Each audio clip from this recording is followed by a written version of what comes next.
In terms of, in broad context, and what we do here is look at the intertidal zone as well as the shallow subtidal zone. So to accomplish that, the intertidal in an area like Cobscook and Simpsons Island in Canada, the intertidal is a rather broad zone given the tidal ranges that we have in this region, which can approach 15 meters. Looking at the intertidal, we basically establish transects at both the high, the low, and the intermediate level of the intertidal zone, 30-meter transects, along which we have 5 randomly selected stations that we then sample using quadrats that range from a 1 by 1 meter to 50 by 50 to 25 by 25 quadrats. And we take pictures of each of these things, we subsample and sample the medium and small quadrats for plants and animals, and that is basically how that information is collected.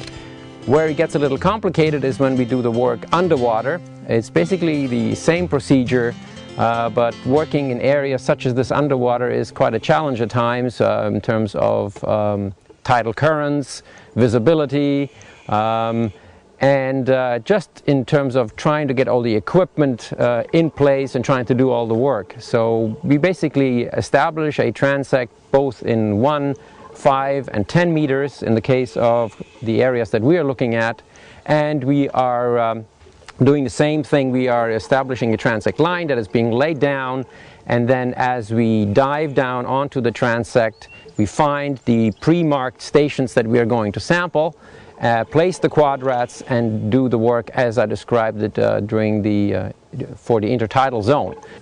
What is very nice is that what happens here in Cobscook Bay, to understand that, is very complementary to what is occurring in areas on the other side of the border in Canada. As scientists, we often tend to work nationally rather than internationally simply because of the funding, the way it is provided to us. But NaGISA is one of those initiatives where we can literally go elsewhere, and where boundaries, international boundaries, are just political boundaries, and they really mean very little in terms of biology and what happens. So this is a great occasion for me to work elsewhere, and because Suffolk University also has a campus in Senegal, for example, that allowed me to work with my colleague Tom Trott in that country. So this is how this builds upon one another. These are just building blocks that all allow us to work together and get the big picture. An added benefit to this is that non-science personnel are able to participate in the actual science, so they become engaged in the project. I think it's an awesome opportunity. A lot of teachers like me, we love science, this is what we teach, we have a passion for it, but we don't actually get out into the field. We don't have that opportunity. So this is just an awesome opportunity to bring a teacher here to take part in this, and I think that, you know, when I get back to my classroom in the fall, I'm going to have such a great experience to share with my students. I'll have photos and information, and I think it's just a great opportunity for me. I'm excited to be here. It would be really interesting for them to see how real life science is applied, and I think it would be really neat for them to be able to go to that website and to be able to see the fruition of the efforts that these scientists are putting forth every day.